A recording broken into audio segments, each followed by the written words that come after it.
지하철 승강장에 날카로운 비명이 울려 퍼졌습니다. 사람들의 시선이 한 곳으로 쏠렸어요. 낡은 베이지색 카디건을 입은 한 노인의 몸이 휘청이며 선로 쪽으로 기울어졌습니다. 누군가의 손이 분명히 그의 등을 밀었지만 그 손의 주인이 누구인지는 아무도 제대로 보지 못했어요.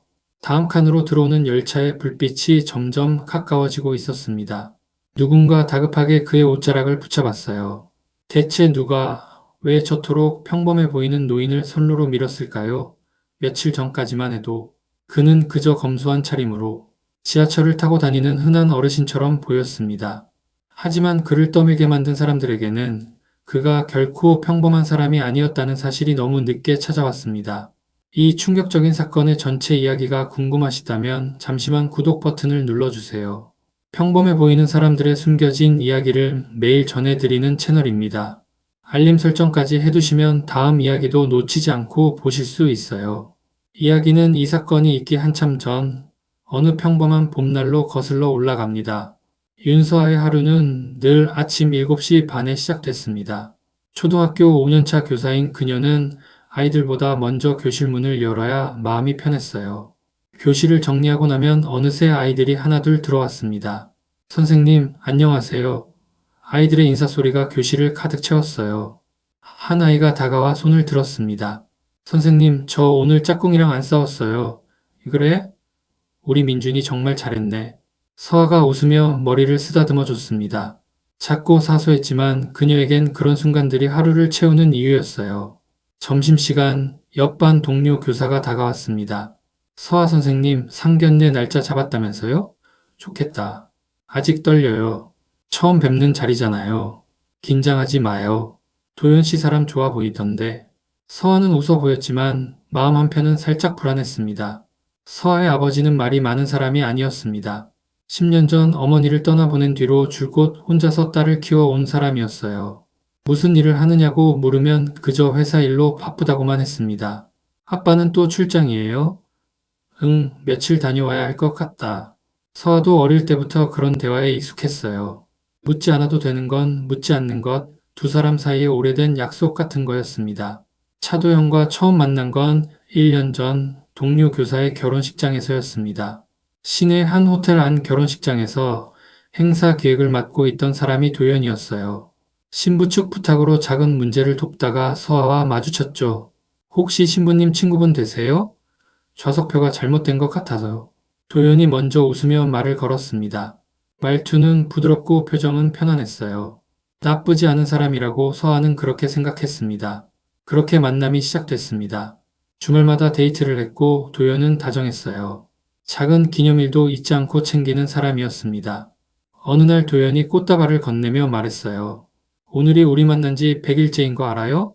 그런 것까지 챙기는 사람이었어요? 서아가 웃으며 꽃을 받았습니다. 10달쯤 만났을 무렵 도연이 먼저 말을 꺼냈어요. 우리 결혼하자.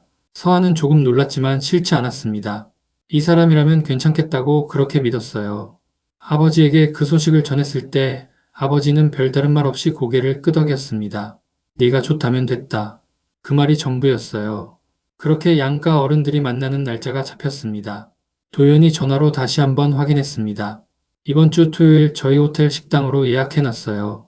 어머니가 좋은 자리로 잡으셨대요. 네, 그날 뵐게요. 서아는 그날이 다가올수록 마음이 설레면서도 조금씩 긴장됐습니다. 처음 뵙는 시댁 어른들에게 어떤 모습으로 보여야 할지 걱정이 됐어요. 서아는 아직 그날이 자신의 인생을 완전히 뒤바꿔 놓을 거라는 사실을 전혀 알지 못했습니다. 상견례를 하루 앞둔 금요일 저녁이었습니다. 윤재호는 거실 소파에 앉아 딸을 불렀어요. 서아야, 잠깐 이리 와봐라. 서아가 다가와 아버지 옆에 앉았습니다. 재호가 조용히 입을 열었어요. 내일 상견례 때 우리 집 얘기는 하지 말자. 서아가 고개를 갸웃했습니다. 그게 무슨 말씀이세요? 재호는 창밖을 바라보며 말을 이었어요. 사람 마음은 배경을 모를 때 더 잘 보이는 법이다. 내가 뭘 하는 사람인지 알면 사람들은 진짜 모습이 아니라 보여주고 싶은 모습만 보여주거든. 서아는 아버지의 눈을 가만히 들여다봤습니다.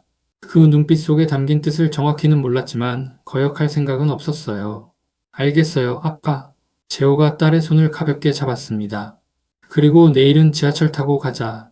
차는 두고 서아의 눈이 살짝 커졌어요. 지하철이요? 차 가지고 가면 편한데 그게 더 낫다. 서아는 더 묻지 않았습니다. 어릴 때부터 아버지가 저런 표정으로 말할 때는 다 생각이 있어서라는 걸 알고 있었거든요. 상견례 날 아침 재호는 옷장 깊숙한 곳을 뒤졌습니다. 손끝에 걸린 건 몇 해 전부터 입지 않던 베이지색 카디건이었어요. 유행이 한참 지난 옷이었죠. 재호는 그 카디건을 꺼내 침대 위에 펼쳤습니다. 바지도 색이 바랜 면바지였어요. 구두도 오래됐지만 깨끗이 닦여 있었습니다. 재호는 거울 앞에 섰습니다. 거울 속엔 동네 마트에나 다녀올 듯한 차림의 노인이 서 있었어요. 입가에 옅은 미소가 번졌습니다. 거실로 나온 서아도 평소와 달랐습니다. 액세서리는 하나도 하지 않은 채 학교 갈 때처럼 수수한 차림이었어요. 거실에서 마주친 두 사람이 서로를 바라봤습니다. 아빠 진짜 이렇게 입고 가시려고요? 왜 이상하니? 아니요. 그냥 좀 낯설어서요. 재호가 옅게 웃었습니다. 오늘은 있는 그대로 보여주는 날이다. 가자. 두 사람은 함께 현관을 나섰습니다. 지하철역까지는 걸어서 10분 거리였습니다. 서아는 아버지 옆을 걸으며 마음이 자꾸 분주해졌습니다. 처음 뵙는 시댁 어른들은 어떤 분들일까 생각이 머릿속을 스쳤죠. 반면 재호는 담담했습니다. 마치 동네 산책이라도 나선 듯 자연스러운 걸음이었어요. 서아는 그런 아버지를 힐끗 바라보며 어떻게 저렇게 태어날까 싶었습니다. 지하철역 입구에 도착했습니다. 재호가 교통카드를 꺼내며 말했어요. 늦지 않게 가자. 서아가 고개를 끄덕였습니다. 두 사람은 계단을 내려가 승강장으로 향했습니다. 아직 서아는 오늘이 어떤 하루가 될지 전혀 짐작하지 못하고 있었습니다. 지하철은 토요일 오후답게 한산했습니다. 재호는 평온한 얼굴이었어요. 두 정거장을 지나 역에서 내렸고 호텔까지는 걸어서 5분 거리였습니다. 서아의 손은 가방끈을 꽉 쥔 채 떨어지지 않았어요. 같은 시각 로열 가든 호텔 정문 앞에 검은색 외제차가 미끄러지듯 멈춰 섰습니다. 차광호와 오영주, 아들 도연이 차례로 내렸어요. 영주의 목에는 진주 목걸이가 반창이었습니다. 발레 부탁드립니다. 광호가 직원에게 키를 건넸어요. 네, 잘 보관해 드리겠습니다. 직원이 공손히 허리를 숙였습니다. 이 집안에겐 이런 대접이 그저 일상이었어요. 영주가 입구 쪽을 바라보다 멀리서 걸어오는 두 사람을 발견했습니다. 도연의 눈이 커졌어요. 서아 씨네요. 영주의 얼굴이 살짝 굳었습니다. 걸어오는 거야? 차가 없나? 광호는 아무 말 없이 그 장면을 지켜봤어요. 눈빛이 조용히 가라앉았습니다. 재호와 서아가 입구에 도착했습니다. 도연이 먼저 다가와 작게 말을 건넸어요. 서아 씨 긴장하지 마요. 네. 재호가 고개를 숙이며 인사했습니다. 처음 인사드립니다. 윤재호입니다. 차광호입니다. 반갑습니다. 광호도 고개를 숙였고 서아도 인사했어요. 처음 뵙겠습니다. 윤서아예요. 잘 부탁드립니다. 짧은 인사가 끝나자 영주가 먼저 입을 열었습니다. 미소를 띠고 있었지만 눈은 웃지 않았어요. 지하철 타고 오셨어요? 질문이었지만 질문처럼 들리지 않았습니다. 네, 날씨도 좋고 운동도 될 것 같아서요. 재호가 가볍게 대답했어요. 영주의 시선이 재호의 낡은 카디건과 구두를 훔쳤습니다. 차가 없으신가 봐요. 그 옷도 어디서 사신 거예요? 요즘 보기 드문 디자인이네요. 말투엔 묘한 우월감이 섞여 있었어요. 오래 입던 겁니다. 재호가 짧게 답했습니다. 영주의 눈이 이번엔 서아 쪽으로 옮겨갔어요. 서아 양은 화장도 안 했나 봐요. 오늘 같은 날은 좀 신경 쓰지. 엄마, 그러지 마세요. 도연이 작게 말렸지만 힘이 없었습니다. 영주는 아들의 말을 대수롭지 않게 흘렸어요. 재호는 변명하지 않았습니다. 짧지만 흔들림 없는 대답이었어요. 네. 영주는 그 담담함이 묘하게 신경에 거슬렸습니다. 서아가 도연을 바라봤습니다. 눈빛으로 도움을 청했어요. 하지만 도연은 시선을 피했습니다. 어색한 웃음만 지을 뿐이었어요. 서아의 가슴이 철렁 내려앉았습니다. 도연이 분위기를 넘기려는 듯 말했어요. 안으로 들어가시죠. 목소리는 밝았지만 무언가를 덮으려는 느낌이었습니다. 5사람이 안으로 들어가 예약된 한정식당 룸으로 향했습니다. 복도에서 서아는 도연의 등을 바라봤어요. 익숙한데도 낯설었습니다. 겉으로는 화목해 보였지만 서아는 이미 분위기가 틀어졌다는 걸 알고 있었어요. 룸 안에 차향이 은은하게 퍼져 있었습니다. 직원이 찻잔을 내려놓고 나가자 영주의 시선이 재호의 정장과 손목을 훑었어요. 시계가 없었습니다. 영주가 가볍게 웃었어요. 옷이 참 검소하시네요.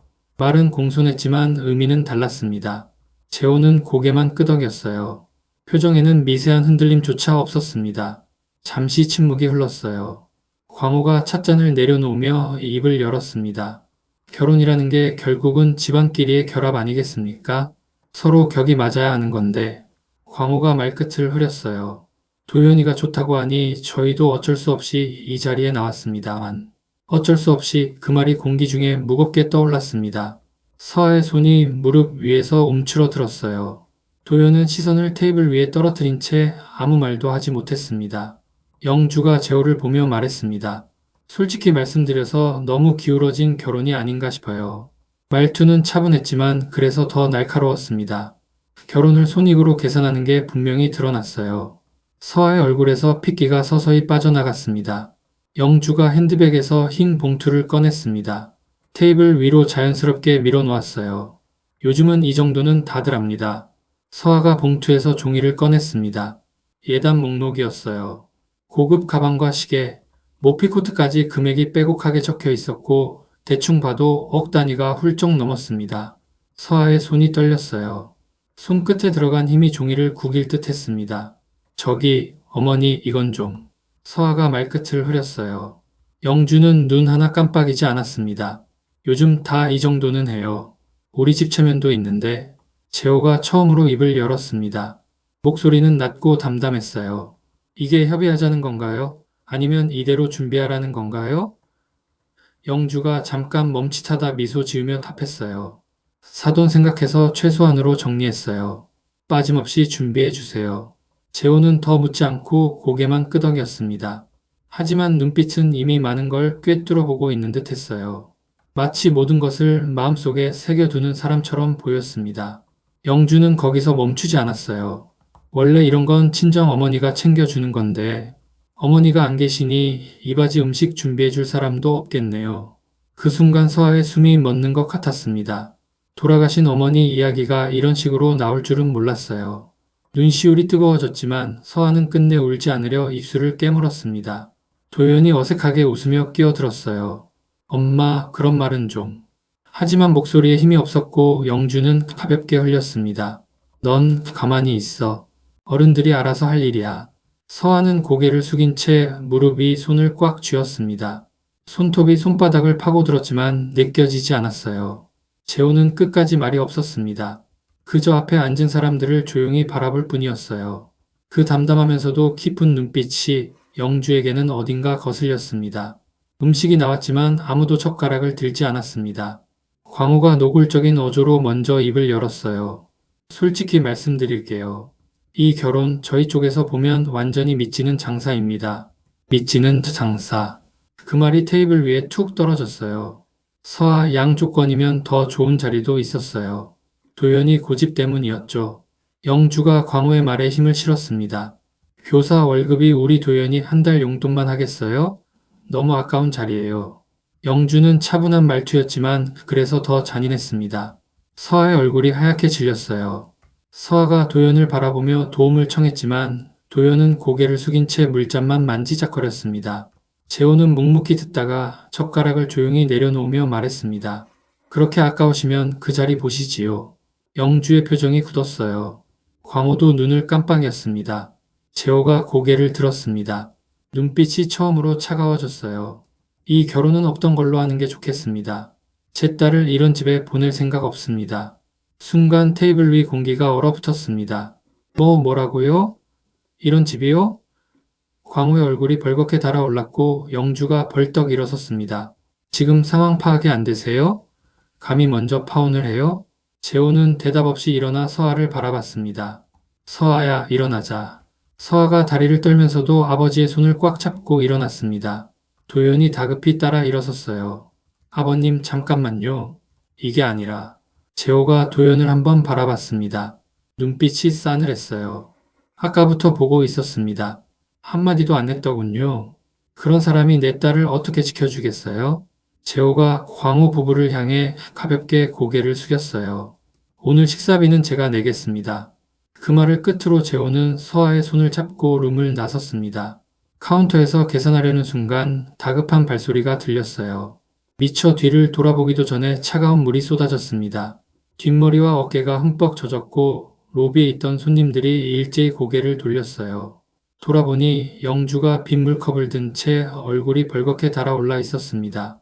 지하철 타고 온 주제에 무슨 자존심이야?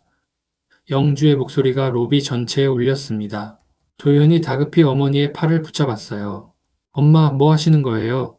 하지만 영주는 아들의 손을 뿌리쳤습니다.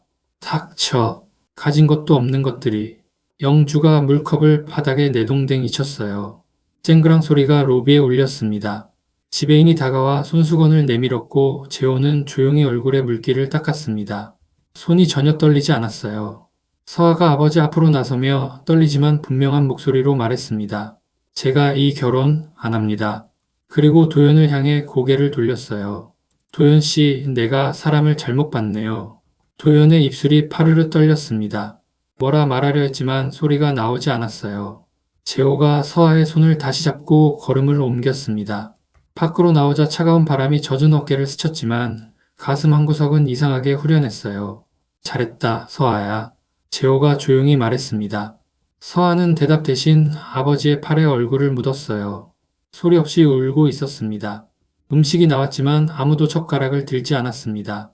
광호가 노골적인 어조로 먼저 입을 열었어요. 솔직히 말씀드릴게요. 이 결혼 저희 쪽에서 보면 완전히 미치는 장사입니다. 미치는 장사. 그 말이 테이블 위에 툭 떨어졌어요. 서아 양 조건이면 더 좋은 자리도 있었어요. 도연이 고집 때문이었죠. 영주가 광호의 말에 힘을 실었습니다. 교사 월급이 우리 도연이 한 달 용돈만 하겠어요? 너무 아까운 자리예요. 영주는 차분한 말투였지만 그래서 더 잔인했습니다. 서아의 얼굴이 하얗게 질렸어요. 서아가 도연을 바라보며 도움을 청했지만 도연은 고개를 숙인 채 물잔만 만지작거렸습니다. 재호는 묵묵히 듣다가 젓가락을 조용히 내려놓으며 말했습니다. 그렇게 아까우시면 그 자리 보시지요. 영주의 표정이 굳었어요. 광호도 눈을 깜빡였습니다. 재호가 고개를 들었습니다. 눈빛이 처음으로 차가워졌어요. 이 결혼은 없던 걸로 하는 게 좋겠습니다. 제 딸을 이런 집에 보낼 생각 없습니다. 순간 테이블 위 공기가 얼어붙었습니다. 뭐라고요? 이런 집이요? 광호의 얼굴이 벌겋게 달아올랐고 영주가 벌떡 일어섰습니다. 지금 상황 파악이 안 되세요? 감히 먼저 파혼을 해요? 재호는 대답 없이 일어나 서아를 바라봤습니다. 서아야, 일어나자. 서아가 다리를 떨면서도 아버지의 손을 꽉 잡고 일어났습니다. 도연이 다급히 따라 일어섰어요. 아버님, 잠깐만요. 이게 아니라. 재호가 도연을 한번 바라봤습니다. 눈빛이 싸늘했어요. 아까부터 보고 있었습니다. 한마디도 안 했더군요. 그런 사람이 내 딸을 어떻게 지켜주겠어요? 재호가 광호 부부를 향해 가볍게 고개를 숙였어요. 오늘 식사비는 제가 내겠습니다.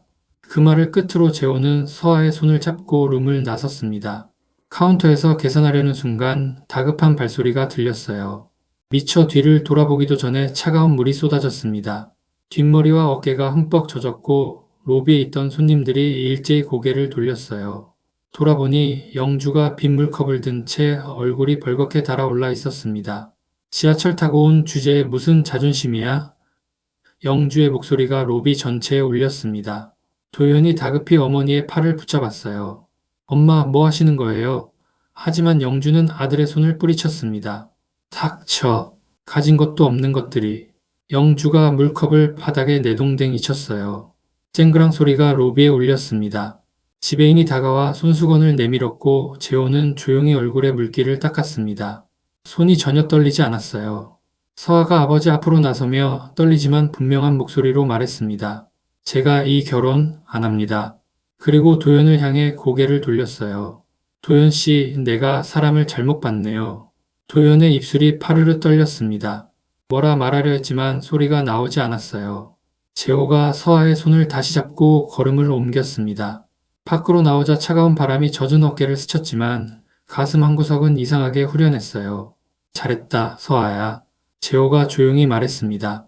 서한은 대답 대신 아버지의 팔에 얼굴을 묻었어요. 소리 없이 울고 있었습니다. 광호는 며칠째 잠을 제대로 자지 못했습니다. 거래처 계약 보류, 은행 대출 거절, 신규 수주 중단. 모든 일이 한꺼번에 터졌어요. 법으로 다퉈봤자 상대는 거대 그룹이었습니다. 언론에 흘려도 자기 얼굴에 침 뱉기였죠. 그냥 참고 넘어가기엔 이미 너무 많은 걸 잃은 뒤였습니다. 광호는 오래전부터 알고 지내던 노상철에게 전화를 걸었습니다. 신성바이오 대표였고 골프 모임에서 종종 만나던 사이였어요. 형, 나 좀 도와줘야 할 것 같은데. 무슨 일인데? 광호가 사정을 털어놨습니다. 상견례에서 있었던 일, 그 뒤로 회사가 흔들리기 시작한 일까지. 한울바이오 회장이라고? 윤재호가? 노상철의 목소리가 살짝 변했어요. 하지만 광호는 그 미묘한 변화를 눈치채지 못했습니다. 그 사람 가만둘 순 없어. 뭐라도 해야겠는데 방법이 없어. 노상철이 잠시 말을 아꼈습니다. 내가 아는 사람이 있긴 한데 조용히 문제를 정리해주는 쪽으로 부탁해. 돈은 얼마가 들어도 좋아. 며칠 뒤 낯선 번호로 전화가 왔습니다. 광호는 떨리는 손으로 받았어요. 처리해야 할 사람이 있다고요? 맞습니다. 비용은 선불입니다. 알겠습니다. 그날 밤 광호는 차명 계좌를 통해 돈을 보냈습니다. 손이 떨렸지만 멈추지 않았어요. 재호는 가끔 일정이 여유로운 날이면 지하철을 타고 다니는 습관이 있었습니다. 복잡한 차량 행렬보다 혼자 걷는 그 시간이 좋았거든요. 그날도 그랬습니다. 오후 약속을 마치고 비서도 없이 혼자 지하철역으로 향했어요. 승강장은 평소처럼 사람들로 붐볐습니다. 재호는 안내방송을 들으며 천천히 걸었어요. 그때였습니다. 등 뒤에서 누군가 빠르게 다가왔습니다. 재호가 미처 돌아보기도 전에 강한 힘이 등을 밀쳤어요. 몸이 휘청였습니다. 선로 쪽으로 기울었어요. 다음 칸으로 들어오는 열차의 불빛이 눈앞을 가득 채웠습니다. 누군가 비명을 질렀어요. 위험해요. 그 순간 옆에 있던 한 시민이 재호의 옷자락을 가까스로 붙잡았습니다. 두 사람이 함께 바닥으로 넘어졌어요. 재호를 밀친 남자는 이미 인파 속으로 사라진 뒤였습니다. 재호는 이마에 피를 흘리며 들것에 실렸습니다. 의식은 있었어요. 괜찮습니다. 목소리는 낮았지만 또렷했습니다. 병원으로 옮겨졌고 검사 결과 큰 부상은 없었지만 며칠 입원이 필요했어요. 소식을 들은 박준혁이 곧장 병원으로 달려왔습니다. 회장님, CCTV 확보했습니다. 우연이 아닙니다. 누군가 분명히 밀었습니다. 재호는 천장을 바라보며 조용히 말했습니다. 찾아내. 누가 이런 짓을 했는지. 경찰 수사가 시작됐습니다. 그리고 박준혁도 별도로 움직이기 시작했어요. 박준혁은 사고 당일 승강장 CCTV를 모두 확보했습니다. 사흘 동안 인근 카메라를 이어붙이며 남자의 동선을 역방향으로 추적했어요. 역 입구에서부터 모자를 눌러 쓴 한 남자가 잡혔습니다. 신원을 좁혀가던 중 결정적인 단서가 나왔어요. 사고 이틀 전 이 남자 계좌로 현금 3천만 원이 들어왔습니다. 차명 계좌 2개를 거친 돈이었어요. 박준혁이 보고했습니다. 재호의 눈빛이 차가워졌어요. 청부였군. 경찰에 넘겨도 충분합니다. 새벽 경찰이 외곽의 한 모텔을 급습했습니다. 남자는 도망치려 했지만 곧 붙잡혔어요. 당신을 살인 미수 혐의로 체포합니다. 취조실에서 남자는 처음엔 입을 열지 않았습니다. 하지만 형사가 계좌 추적 자료를 내놓자 흔들리기 시작했어요. 직접 시킨 사람은 없어. 중간에 연락만 받았다고. 그 연락 누구한테서 왔어? 남자가 번호를 적었습니다. 통화 기록을 추적하자 대포폰 2개를 거쳐 결국 한 사람에게 닿았어요. 로열가든 대표 차광호였습니다. 이틀 뒤 광호가 체포됐습니다. 뉴스 속보가 떴어요. 로열가든 차광호 대표 살인교사 혐의로 긴급 체포. 도연은 거실 TV 앞에서 그 화면을 멍하니 바라봤습니다. 영주는 소파에 주저앉아 아무 말도 하지 못했어요. 두 사람 모두 그날 한정식당의 장면이 머릿속에서 떠나지 않았습니다. 구속된 다음 날부터 로열가든은 무너지기 시작했습니다. 거래처들이 일제히 계약을 해지했고 예약된 결혼식들이 줄줄이 취소됐어요. 은행은 신용 등급을 낮추고 대출 만기를 앞당겼습니다. 진행 중이던 행사들이 멈춰섰고 직원들 월급이 밀리기 시작했어요. 언론은 연일 로열가든 사태를 보도했습니다. 도덕성 리스크의 현실화라는 제목이 신문마다 박혔어요. 한편 박준혁은 사건 관련 자금 흐름을 정리하던 중 이상한 점을 발견했습니다. 광호가 받은 돈의 출처를 거슬러 올라가니 차명 계좌 너머에 신성바이오 계열 투자조합이 있었어요. 회장님, 이상한 게 있습니다. 박준혁이 소리를 내밀었습니다. 이 자금 단순히 광호 개인 돈이 아닙니다. 신성바이오 쪽에서 흘러나온 흔적이 있어요. 노상철이? 네. 그리고 더 이상한 건 최근 한 달 사이 우리 그룹 지분을 차명으로 사들인 정황도 있습니다.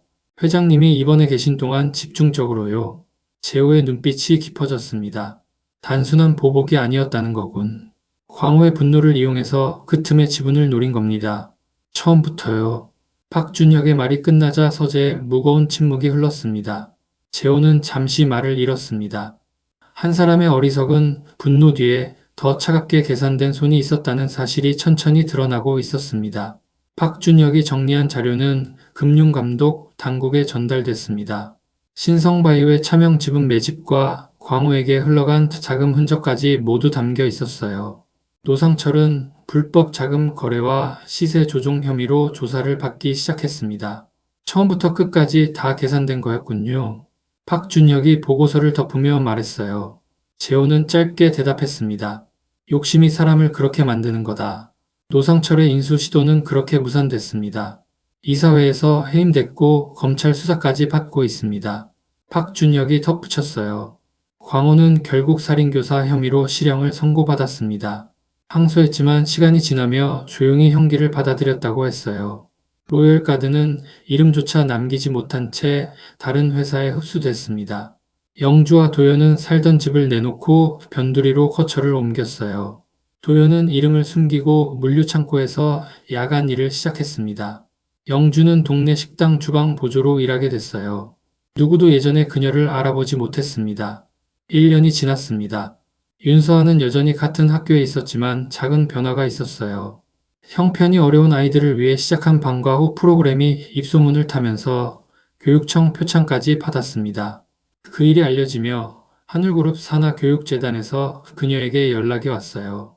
이사장 자리를 맡아주실 수 있을까요? 현장에서 직접 아이들을 만나온 분이 필요합니다. 감사합니다. 진지하게 생각해 볼게요. 서아는 며칠을 고민하다 받아들였습니다.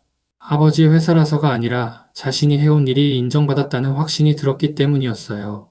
이사장이 된 서아는 재단 산하 학교들을 직접 돌아보는 일정을 자주 가졌습니다. 어느 날 외곽의 한 초등학교 급식실을 방문했어요. 점심시간이 끝난 조리실, 한 여성이 그릇을 정리하고 있었습니다. 서아의 걸음이 멈췄어요. 영주였습니다.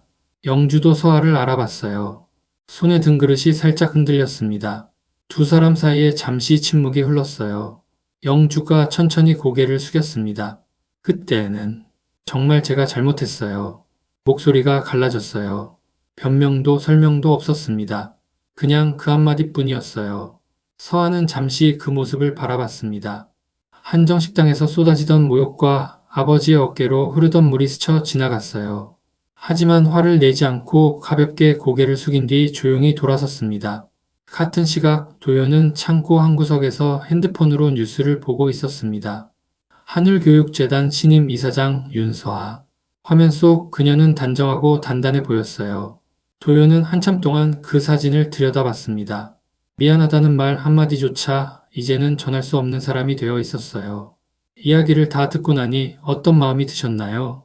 윤재호 회장은 그저 낡은 카디건 한 장으로 사람의 본심을 시험했을 뿐인데 그 작은 시험 하나가 누군가에게는 인생을 송두리째 무너뜨리는 계기가 됐습니다.